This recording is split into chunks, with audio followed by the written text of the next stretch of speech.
Welcome back. Well, sources in Libya tell NBC News the kidnapping of that country's prime minister today may be retaliation for a U.S. terror raid last weekend. This morning, a massive crowd surrounded the prime minister as he entered his office moments after being released by the kidnappers. In the early morning hours, 15 cars and around 100 men surrounded the hotel where he's been living. Witnesses say the gunmen came in saying they had an arrest warrant for the prime minister.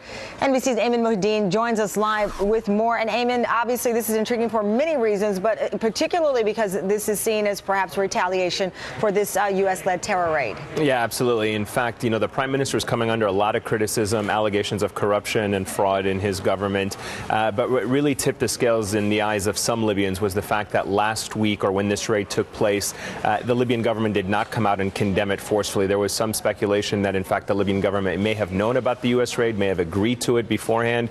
But more importantly, they were disappointed that despite this U.S. raid, which they felt was a violation of Libyan sovereignty, the prime minister did not condemn it strong enough. Well, our colleague Richard Engel reported that this group of men are actually pro-government, a militia that's pro-government. Yeah, well, after the Libyan revolution, there was no official standing army. A lot of these militias and revolutionary groups that fought within these groups essentially became the new de facto security forces. So they are part of a quasi-government security establishment, but at the same time, they have considerable amount of power. They can kind of go rogue and do what they want. There's no command and control, really, and that's been a major problem for the central government. John Kerry's saying in a statement there can be no place for this kind of violence in the new Libya, and he says with all of Libya's friends and allies help bolster its capacity, as well as the White House also condemning this kidnapping here.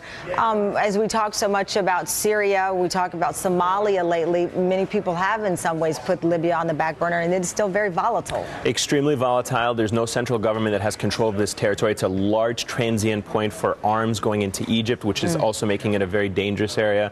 And there is the element of extremism that is constantly growing. A lot of groups that are affiliated with Al-Qaeda, inspired by it. It is a bit of a wild, wild west show.